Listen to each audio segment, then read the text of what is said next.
ఇంకొక మాట చెప్పాను నిన్న, మేమేదో పార్టీ మారినప్పుడు ఏదో అభివృద్ధికి ఆటంకం కలిగినప్పుడు నోరు మూసుకున్నాం అన్నట్టు మాట్లాడున్నారు. ఆ రోజు రాజశేఖర రెడ్డి గారు ముఖ్యమంత్రిగా ఉన్నప్పుడు ప్రాణహిత చేవెళ్ళ ప్రాజెక్టు మొదలుపెట్టినప్పుడు చాలా గొప్పగా ఫీల్ అయినాం. ఖచ్చితంగా ఈ ప్రాంతానికి ఏదో ఒక రకంగా సాగునీరు రావాలి అనే ఆలోచనతో ఆ రోజు గొప్పగా ఫీల్ అయినాం. రాజశేఖర రెడ్డి గారి క్యాబినెట్లో ఆ రోజు 100% రాజశేఖర రెడ్డి క్యాబినెట్లో మంత్రిగా ఉన్నాను. ఆ రోజు ఉన్నాం కాబట్టి ప్రాణహిత చేవెళ్ళ అక్కడికి రావాలనుకున్నాం. అంటే గోదావరి జలాలు అక్కడికి రావాలనుకున్నాం. ఈరోజు హరీష్ రావు గారు చెప్పినట్టు కేసీఆర్ గారు మాకు ఎక్స్ప్లెయిన్ చేయడం జరిగింది. మనం అది తీసుకొస్తే ఇక్కడున్న మన వాటను పోతుంది కాబట్టి ఇక్కడ మన పాలమూరు రంగారెడ్డి నుండి ఇక్కడ తీసుకొద్దామమ్మ అన్నప్పుడు 150,000 ఎకరాలకు సంబంధించిన దానికన్నా 6 లక్షలు పెంచి ఇస్తున్నప్పుడు ఇంకా సంతోషంగా ఫీల్ అయినాం. దాన్ని కూడా మొదలుపెట్టినారు.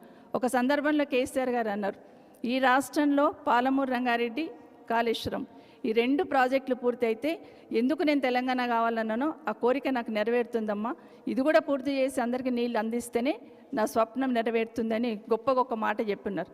దానికి సంబంధించి పాలమూరు రంగారెడ్డి ఎందుకు పూర్తి చేయట్లేరు అనేది ఈరోజు కేసీఆర్ మీద కోపంతో పాలమూరు రంగారెడ్డిని పక్కన పెట్టున్నారా? కాళేశ్వరాన్ని కూల్చేసే ప్రయత్నం చేయాలని ఎంత శతవిధాలు ప్రయత్నం చేస్తున్నా అది ఏ విధంగా తట్టుకొని నిలబడ్డది అనేది ఈరోజు ఆ ప్రాజెక్టు అందరూ కూడా వివరిస్తున్న సందర్భం ప్రజలందరూ కూడా ఇప్పుడు వాస్తవం అర్థమైంది. మరి పాలమూరు రంగారెడ్డిని ఎందుకు పక్కన పెట్టినంటే కేసీఆర్ గారు పేరు వస్తుందని పక్కన పెట్టినారా? మరి ఆ ప్రాంత ప్రజలు నష్టపోవాలని ఆలోచిస్తున్నారు. ఒక్కసారి ముఖ్యమంత్రి గారు ఆలోచించాలి. ఈరోజు మాట్లాడుతూ రంగారెడ్డి జిల్లాలో డ్రింకింగ్ వాటర్ సంబంధించి నిర్లక్ష్యం వహించింది అన్నారు. ఇప్పుడే చెప్తున్నట్టు 7,000 కోట్లు ఒకరోజు అయితే క్యాబినెట్లో అర్బన్ ఏరియాల్లో మన జిహెచ్ఎంసీ తర్వాత ఉన్న రింగ్ రోడ్ లోపల ఉన్న దగ్గర కాలనీలలో వాటర్కి ఇబ్బంది అవుతుందంటే క్యాబినెట్ అయిపోగానే ఒక్క రోజులో 1,250 కోట్ల జీవో ఇచ్చున్నారు. దానికి సంబంధించిన అమౌంటే మహేశ్వరం కానీ, రాజేంద్ర నగర్ కానీ, ఉప్పల్ కానీ, షేర్లింగంపల్లి కానీ, కుత్బుల్లాపూర్ కానీ ఈ నియోజకవర్గాలన్నీ కూడా మేము డ్రింకింగ్ వాటర్ సంబంధించిన వాటర్ లైన్లు వేసినాం, రిజర్వాయర్లు కట్టినాం. ఈరోజు ముఖ్యమంత్రి గారు ఆ రిజర్వాయర్లని ఈరోజు ఇక్కడ తీసుకొచ్చి ఇనాగ్రేషన్ చేస్తూ ఉన్నారు. ఏడ వీలుంటే ఆడ రిజర్వాయర్లు 9-10 రిజర్వాయర్ల ఇనాగ్రేషన్ స్టోన్స్ వేసి తీసుకుపోయి అక్కడ రిజర్వాయర్ల దగ్గర అతికిస్తూ ఉన్నారు. పేరు చూసినంత మాత్రాన పని ఎవరు చేసినని ప్రజలు మర్చిపోతారని అనుకోవద్దు ముఖ్యమంత్రి గారు. ఈరోజు వాటిని ఇనాగ్రేషన్ చేస్తూ ఉన్నారు. రాజశేఖర రెడ్డి గారు ఆ రోజు ఈ రాష్ట్ర అభివృద్ధిలో భాగస్వామ్యం ఎంత ఉందో కేసీఆర్ గారు కూడా అంతకన్నా గొప్పగా అద్భుతంగా పనిచేసిన విషయాన్ని ఎవరు అవునన్నా కాదన్నా గమనించాలి. ముఖ్యమంత్రి గారు మాట్లాడుతూ 15 ఏళ్ల కింద ఉన్న ప్రభుత్వం గురించి మాట్లాడతారు తప్పిస్తే ఈ 10 సంవత్సరాలు కేసీఆర్ గారు ప్రభుత్వాన్ని అసలు మాయమైపోతుంది అంటారు చూడండి, అట్లా మాయం చేసేస్తుంటాడు. ఈ 10 ఏళ్ళు ఏమీ లేదు అసలు ఈ రాష్ట్రంలో. ఉంటే అప్పుడు చంద్రబాబు నాయుడు గారు హైటెక్ సిటీ కట్టిండు, మళ్ళీ ఇప్పుడు నేనే వేస్తున్న బీజం అంటున్నారు తప్పిస్తే 10 ఏళ్ళు ఏం జరిగింది అనేది మాట్లాడట్లేదు.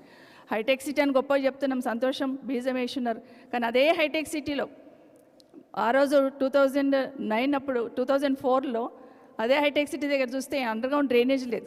ఒక్కసారి 30 కోట్లు శాంక్షన్ ఇచ్చి ఆ రోజు అండర్గ్రౌండ్ డ్రైనేజ్ వేసుకుంటూ వచ్చినాం. ఎవరైనా అభివృద్ధిని నిరంతర ప్రక్రియ అనుకొని దాన్ని పనిచేస్తూ పోతూ ఉంటారు. కానీ ఇంత మూర్ఖంగా గత ముఖ్యమంత్రి గారు చేశారు కాబట్టి దాని సైడే చూడండి, నేను ఇంకో దిక్కు మొదలు పెడతానే ముఖ్యమంత్రిని మొదటిసారి రాష్ట్రంలో చూస్తూ ఉన్నా. దానివల్ల ప్రజలకి నష్టం, ప్రభుత్వం ఆ విధంగా ప్రవర్తిస్తే ప్రజలకు చాలా నష్టం అనేది తప్పకుండా గుర్తు చేసుకోవాలి. అయితే ఈరోజు మొన్న రాజశేఖర రెడ్డి గారి జయంతికి వెళ్ళారు, వర్ధంతికి సెప్టెంబర్ 2లో వెళ్ళినప్పుడు అక్కడ ఒక మాట మాట్లాడారు రేవంత్ రెడ్డి గారు. ఏమని మాట్లాడారంటే రాజశేఖర రెడ్డి గారు చాలా గొప్పగా పనిచేశారు ప్రజల కోసం, రాజశేఖర రెడ్డి గారి ఆశయాన్ని సాధించే దిశగా నేను కూడా పనిచేస్తాను అని ఒక మాట మాట్లాడున్నారు. సంతోషం అనిపించింది. సరే ఎప్పటికైనా మార్పు వస్తే సంతోషం అనుకున్నాం. కానీ నెక్స్ట్ డేనే మళ్ళొక మీటింగ్లోకి వెళ్ళి చంద్రబాబు నాయుడు గారి పార్టీ టీడీపీ పార్టీ చాలా అద్భుతమైన పార్టీ అన్నాడు. మరి రాజశేఖర రెడ్డి గారు ఎవరి మీద పోరాటం చేశారు? బ్రతికినన్ని రోజులు చంద్రబాబు నాయుడు గారి మీద పోరాటం చేస్తున్నారు. ఈరోజు చంద్రబాబు నాయుడు గారు టీడీపీ పార్టీ, చంద్రబాబు నాయుడు గారు అనుకుని టీడీపీ పార్టీ ఎవరితో పొత్తు పెట్టుకొని పనిచేస్తుంది? బీజేపీతో పొత్తు పెట్టుకొని పనిచేస్తుంది. అదే బీజేపీ మీద, అదే టీడీపీ మీద బ్రతికున్న రోజులు రాజశేఖర రెడ్డి గారు పోరాటం చేస్తున్నారు. నిజంగా 2 రకాల మాటలు ఎట్లా మాట్లాడాలనిపిస్తుంది అనేది ఇప్పటికీ ఆశ్చర్యం వేస్తూ ఉంటుంది. నిజంగానే రాహుల్ గాంధీ గారు ఒకసారి ఆలోచించాలి. ఈరోజు ఇక్కడున్న కాంగ్రెస్ పార్టీ, ఆ రోజు మేము చాలా గొప్పగా చెప్తాం రాజశేఖర రెడ్డి గారి నాయకత్వంలో ఆ రోజున్న కాంగ్రెస్ పార్టీలో పనిచేసినాం. కానీ ఆ కాంగ్రెస్ పార్టీకి ఈ కాంగ్రెస్ పార్టీకి చాలా తేడా ఉంది. అది సోనియా గాంధీ గారి నాయకత్వంలో పనిచేస్తే ఈ కాంగ్రెస్ పార్టీ ఎవరి నాయకత్వంలో పనిచేస్తుందనేది కాంగ్రెస్ పార్టీ నాయకులు కార్యకర్తలు ఆలోచించాలి. రాహుల్ గాంధీ గారు కూడా ఆలోచించాలి. ఈరోజు ఏం జరుగుతుంది, ఎవరి కోసం పనిచేస్తుంది, ఎవరి కోసం పనిచేస్తున్నారు ఇక్కడున్న ప్రభుత్వంలో ఉన్న వాళ్ళు అనేది తప్పకుండా ఆలోచించాలి. ఈరోజు మూసీ గురించి మాట్లాడుతున్నారు. మూసీని ఆ రోజే కేటీఆర్ గారు ఆ రోజే చాలా గొప్పగా మూసీని ఏ విధంగా డెవలప్ చేయాలని ప్రయత్నం చేస్తున్న సందర్భంలో మూసీ పక్కన ఉన్న ఇండ్లకి చిన్న ఇబ్బంది కూడా కలగకుండా చేయండి అనేది కేసీఆర్ గారు ఇచ్చిన ఆదేశం ఆ రోజు. కానీ ఈరోజు ఏం జరుగుతుంది, మూసీ పక్కన ఎవరుంటే వాళ్ళని ముందు తీసి పడేయాలని చూస్తున్నారు తప్పిస్తే చిన్న ఇల్లు చిన్న గుడిసెలు వేసుకొని ఉన్న వాళ్ళనేమో మూసీ పక్కన తొలగిచ్చేస్తున్నారు.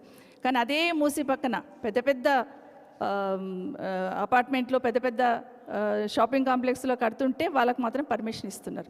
పేదవాడేమో మూసి పక్కన ఉండకూడదు, కానీ అదే మూసి పక్కన పెద్ద పెద్ద అంతస్తులు బహుళ అంతస్తులు కట్టే వాళ్ళకేమో పర్మిషన్ ఇవ్వాలి. అదే నార్సింగ్ దగ్గర మనం పోతా ఉంటే అదే మూసిని నింపుతా ఉన్నారు, అదే మూసి పక్కన పెద్ద పెద్ద అంతస్తులతోని కడతా ఉన్నారు. ఇది ఎక్కడి ద్వంద్వనీతి అండి ముఖ్యమంత్రి గారు? పేదవాడికి ఒక న్యాయం, గొప్పవాడికి ఒక న్యాయమా?